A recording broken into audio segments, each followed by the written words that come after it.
আসসালামু আলাইকুম বন্ধুরা, তোমরা সবাই কেমন আছো? আশা করছি সবাই খুবই ভালো আছো। দেখো বন্ধুরা, আজকে কুমড়ো শাক রান্না করলাম আর সেই রান্না তোমাদের সাথে শেয়ার করলাম। এইভাবে কুমড়ো শাক রান্না করলে দুপুরবেলা গরম ভাতের সাথে এক বাটির জায়গায় 2 বাটি কুমড়ো শাক কিন্তু অনায়াসেই খাওয়া হয়ে যাবে। তো আমার এই রান্না তোমাদের ভালো লাগলে আমার চ্যানেলকে সাবস্ক্রাইব করে আমার পাশে থাকার অনুরোধ রইল। তো কিভাবে রান্না করছি চলো দেখে নিই।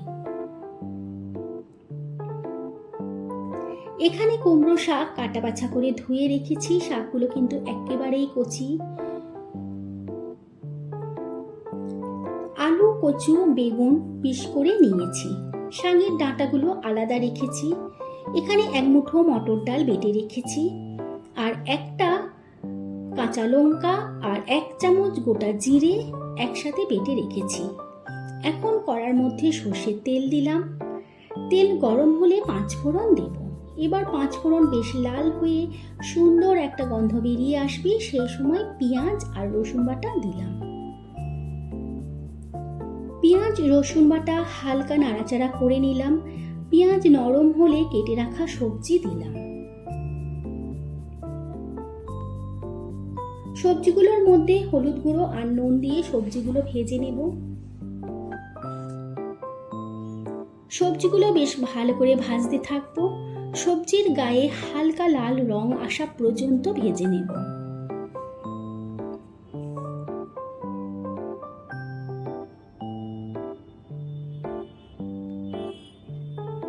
দেখো সবজিগুলো বেশ ভালোভাবে ভাজা হয়ে এসেছে। এবার শাকের ডাঁটাগুলো আলাদা করে রেখেছিলাম, সেই ডাঁটাগুলো দিলাম। ডাঁটাগুলো মশলার সাথে কষিয়ে নিলে কি হয়, মশলাগুলো ডাঁটার মধ্যে খুব ভালো করে ঢুকে যায় আর খাবার সময় তবেই ভালোভাবে ডাঁটার স্বাদ পাওয়া যায়। একটা কাঁচা লঙ্কা, 1 চামচ গোটা জিরে বেটে রেখেছিলাম, সেটা দিলাম। ঝাল অবশ্যই যে যার পছন্দ অনুযায়ী দেবে। এই যে গোটা জিরে বাটা দিলাম শাকের মধ্যে, এর একটা আলাদা ফ্লেভার আসবে, শাক খাবার সময়ও খুব ভালো টেস্ট আসবে। এবার ডাঁটাগুলো ভালো করে কষিয়ে নিলাম। গুঁড়ো মশলার মধ্যে নুন, জিরে, হলুদ, লঙ্কা আর ধনে গুঁড়ো দিলাম।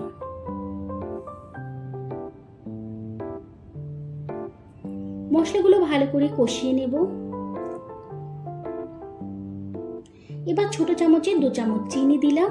এই সময় চিনি দেবার কারণ ডাঁটার মধ্যে যাতে মিষ্টি ভাবটা আসে, কারণ কুমড়ো শাক বেশ মিষ্টি মিষ্টি খেতেই ভালো লাগে আর ডাঁটা কষানোর সময় চিনি দিলে তবেই ডাঁটাগুলো মিষ্টি হবে।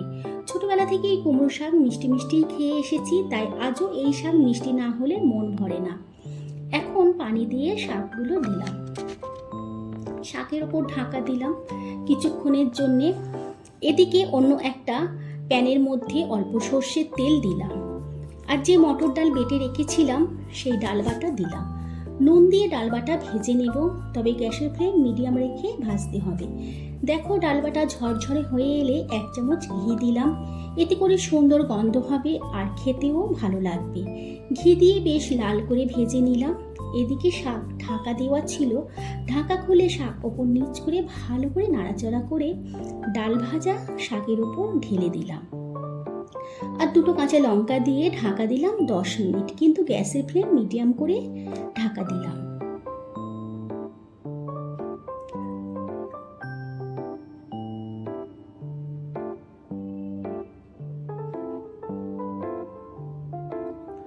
কুমড়ো শাক যেহেতু একটু খসখসে হয়, সেই জন্য সবজি কিংবা ডাল বাটা দিলাম, তাহলে মাখা মাখা হবে, খেতেও ভালো লাগবে।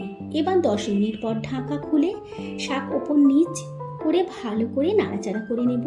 দেখো আলু নরম হয়েছে আর সবজিও বেশ ভালোভাবেই সেদ্ধ হয়েছে।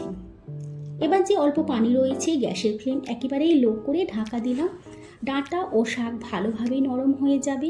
কিছুক্ষণ পর দেখো আমাদের কুমড়ো শাক রান্না একেবারেই রেডি। দেখেই তো বুঝতে পারছো কত সুন্দর হয়েছে। চলো সার্ভ করে দেখাই। শাক একেবারেই মাখা মাখা হয়েছে, ডাল বাটাও শাকের সাথে মিশে গিয়েছে। তো শাকের কালার দেখো কত সুন্দর সবুজ রং রয়েছে। আমার এই রান্না তোমাদের ভালো লাগলে অবশ্যই লাইক, শেয়ার, কমেন্ট করবে। আল্লাহ হাফেজ।